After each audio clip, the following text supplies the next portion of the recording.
Mr Blobby is Boaty McBoatface. Yeah. Mr Blobby is, dare I say it, Boris Johnson. He is that choice of, I don't care what you think. He is Michael Gove saying we don't want experts anymore, or whatever he said. That is what Mr Blobby is. I'm seeing how you got 4 hours out of this.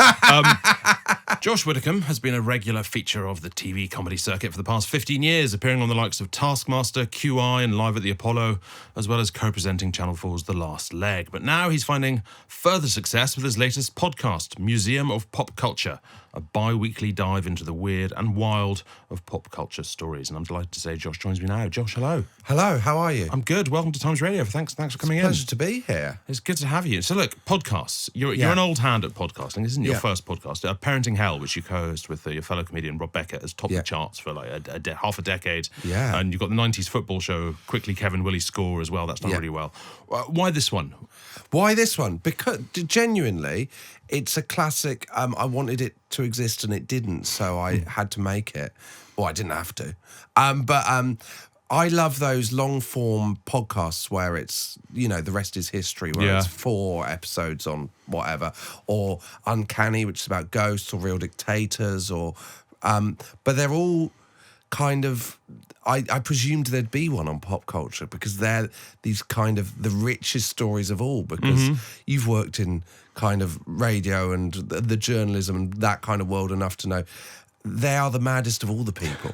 And their stories are crazy geniuses who've kind of often Icarus-like flown too close to the sun, and highs and lows. And this podcast didn't exist. I was like, there's so many amazing stories. Well, you've started by hitting it hard. So your first sort of project, to call it that, is The Rise and Fall of Mr Blobby, which is a 4-parter. 4-parter so far. So no, it is just 4-parter. I mean, I've just listened to a podcast on the rise and fall of communism. That was only 3. So you're not messing around. No, but which was worse for the world? That's the question.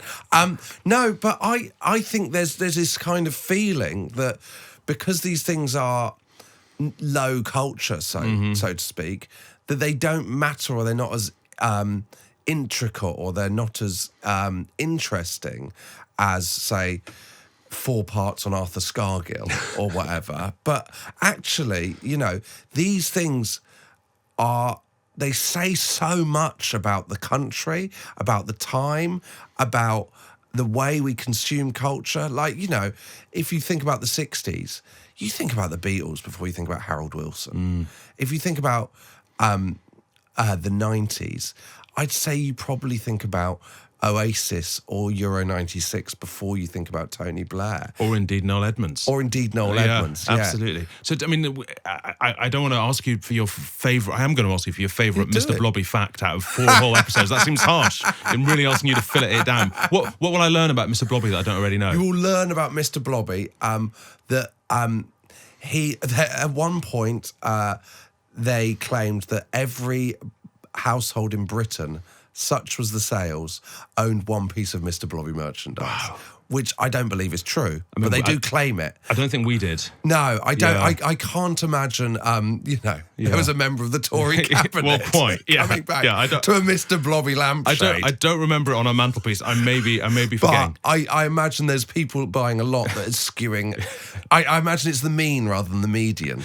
You're going to be tackling David Hasselhoff pretty soon. Whether he brought down the Berlin Wall single-handedly. Now, look, no spoilers, but I have interviewed the man and he feels he did. Yeah. Yeah, I think that's fair. But often the people that understand the event best are not the people that lived it. Right, no, and fair. I'd say David Hasselhoff might not be the most reliable witness to who brought down the Berlin Wall. You know the song he sang on top of the Berlin Wall? Looking for Freedom. Yeah. It's a hell of a song. It is a hell of a song. Yeah. And it was worth, pulling down the wall for it, I think. When I interviewed him, it's a long time ago, I quite upset him because I kept asking, I was convinced, I wanted him to tell me about whether or not Kit, the car, was gay. Yeah. Because I was convinced Kit was gay. This is like in the early 2000s. And he said, he was completely shocked and said I was insane. Then he was interviewed by a colleague of mine about 10 years later and said I was interviewed by this weird guy from the Times who kept insisting Kit was gay. And then 5 years after that, he did an interview in which he said Kit was gay. Oh, wow. So there's been some revisionism there. There we go. Well, that's, do you know what that is? Wokery gone mad. Isn't it just? Yeah. How many parts are we getting on David Hasselhoff? We're getting 4 parts on David Hasselhoff. Wow. Because he's lived a incredible 4-part career. He was even more part. So he was the king of American television with Knight Rider and daytime soaps, right? And then when he was doing Baywatch and then he brought down the Berlin Wall single-handedly, and then In his time off. Yeah. And then he did Baywatch, and at one point in the 90s, David Hasselhoff was the most watched man on earth on television. Yeah. So I'd say that the meeting of East Germany and David Hasselhoff is possibly the weirdest country that's ever existed, meeting the weirdest man that's ever existed. What's the reception like been so far? It's been much better than I thought it would be. I'll be honest, it came out on New Year's Day, and which is a lot of pressure to put on yourself when you could release it whenever you want, because over Christmas you're like, oh God. The day before I'm thinking, what have I done? Who's going to care about Mr Blobby? And genuinely, it's been in the top 5 all week, and I've been getting more messages from people about Mr Blobby. When something goes well, it makes you realise things that haven't gone well. Yeah, because there's just this eerie silence. Yeah, I know exactly what you mean. Yeah. Look, I mean, I'm a huge fan of The Last Leg. Oh, thank you. But because of basically what you do in it, which is it's an incredibly funny program. But actually, when you hit stuff like the politics, you hit it quite hard, covertly. I was wondering with this, is there a bit something similar going on that people go, oh, it's a laugh, it's Mr Blobby, it's David Hasselhoff, and there's a bit of you inside that's going like, screw you guys, I'm a historian. Do you know what? I'm not going to read it out now, but maybe I got an email already from a sociologist at the University of Salford. Excellent. Saying that he thinks there's a lot. The Mr Blobby story is a fascinating sociological study of Britain in the 90s. I think if we are going to kind of, try and extrapolate a kind of point about culture, I think Mr Blobby represents something quite interesting about the British psyche. Right. Because he only happened in the UK, right? To the point where the New York Times actually wrote an article about Mr Blobby in the 90s describing him as the ultimate symptom of a country that's gone soft in the head. Fair, yeah. But I think Mr Blobby was meant to be a one-note joke, right? And we embraced him and we took him as far as we could. That was what he got the Christmas #1 ahead of Take That, who were the most kind of lauded boy band of the time. He ended up in theme parks. He ended up in your lounge as a lampshade, as we've discussed. Yeah, absolutely. That is a fact. Unless now. It was my dad's pajamas. I can't remember. One of those. But we are a country that likes to put 2 fingers up by choosing the option that we think Mr Blobby is Boaty at Boatface. Yeah. Mr Blobby is, dare I say it, Boris Johnson. He is that choice of, I don't care what you think. He is Michael Gove saying we don't want experts anymore, or whatever he said. That is what Mr Blobby is. I'm seeing how you got 4 hours out of this. Is pop culture? I mean, because look, looking at the topics, we don't know all the topics you're going to be going through, but looking at a lot of these topics, you're going back generally, not exclusively, but generally to the 90s, late 80s, early 90s. 70s, 80s, 90s, early 2000s, really. Is pop culture different today? Yes, because we lived in a monoculture. So I think the stories are richer before the internet came along, so now we live in a world where you could say, arguably, there's an argument to be made that Taylor Swift is the biggest musician since the Beatles. Sure. Yeah. But how many Taylor Swift songs could my mum tell you? I'd say possibly Shake It Off, but probably nothing more beyond that. Culture's splintered to such a point that you can be playing, she played infinite nights at Wembley Stadium on that Eras tour. She made £1 billion. But your songs aren't as ubiquitous as the Spice Girls songs, where everyone knew you want to be. Everyone knew.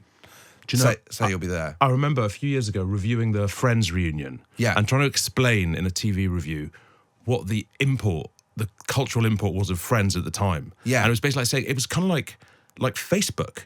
You know what I mean? More than it was like any kind of TV show, because it was everywhere. Everyone knew everything about it. There's a beautiful bit in the Supersonic documentary about Oasis playing Nebworth, where Noel Gallagher describes it as the last great meeting of people before the birth of the internet. Because he's never to undersell himself. Yeah, absolutely. But there is that, I think it does feel different. It feels like everyone experienced the same things. Are you going to be having people on, like these people on? Or are you just going to be talking about them? Because it's a lot easier to talk about people than to talk to them. I don't think... So when I did the 90s football podcast, I always found the people that were most interesting to interview were the players that you maybe weren't the ones you were actually talking about. It was the ones that were playing with Eric Cantona rather than Eric... Not that we could get Eric Cantona, but the people that played for Kevin Keegan were more interesting than, say, were you to interview Kevin Keegan, because, as we've said, you don't really remember your own history as well as other people who witnessed it. So that's a long way of saying, no, we won't be. Yeah, fair enough. I know you're a huge Traitors fan. I've heard you talking about it a lot. I haven't seen any of the new series I won't yet. tell you anything about it. But do you is there something about Traitors, and maybe what appeals to you, that it is almost going back to those monoculture days? It's one of those rare things that everyone watches. It's really rare that you would get a situation where you're all texting each other. Do you know what I mean? And Traitors is that. It is the first series, the first 3 series of Big Brother were like that. And it is, all those shows in the 90s. Yeah. It's so rare that happens. Strictly to an extent does it, but maybe not really, because also it's spread over so many weeks. It doesn't... Traitors, the other great thing about it, because of the way they've scheduled it, it just whacks you around the head for 3 weeks and dominates everything. I don't know what Traitors...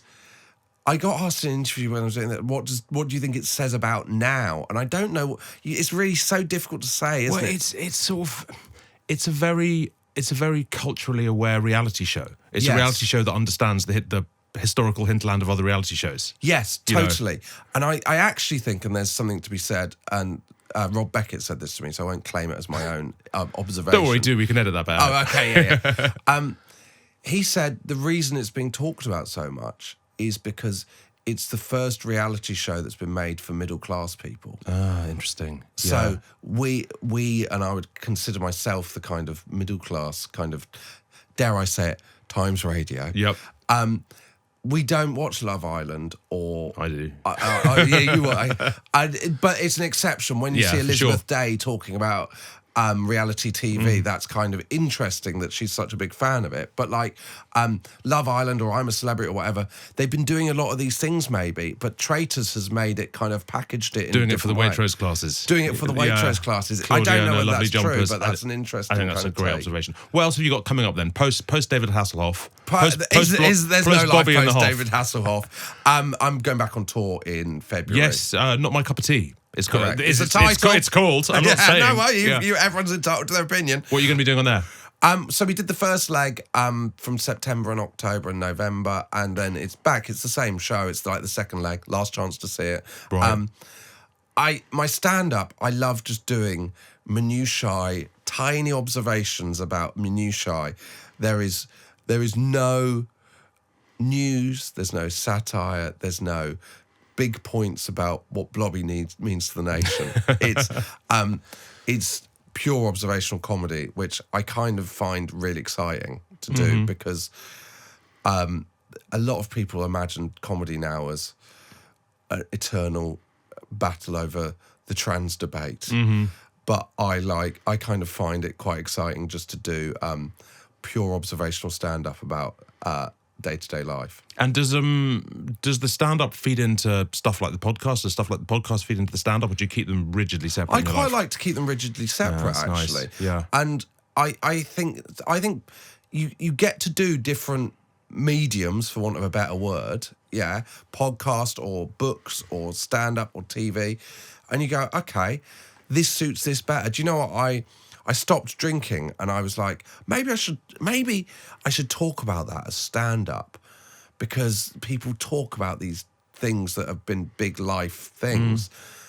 And I was like, it doesn't work for stand-up for me, because I feel like I'm chasing a laugh. And actually, if I want to talk about this, I want to write a book about this or something about it where I can actually talk about it. I don't feel stand-up is the thing to do this for. So actually, I find it interesting to go, what my stand-up is different from my podcasting and my writing, and I quite enjoy that. In the same way, a musician can go and do different projects. Do you know what I mean? Yeah, for sure. So look, finally then, how many episodes are we getting on Hasselhoff? 4. And who's after him? So actually, we've got Stock Aitken and Waterman. We've got amazing. 4. Yeah, there's 4 on that. We've got Ghost Watch. Right. The Sinclair C5. Yep. We've got It's a Raw Knockout. But look, you know what? If I can get my kids to listen to all of these, they might finally understand a word I say. Josh Widdicombe, thank you very much indeed. What a pleasure to have you here. The podcast Museum of Pop Culture can be found wherever you listen to your podcasts, and tickets for his Not My Cup of Tea tour are on sale now. Josh, thanks so much. Thanks for having me.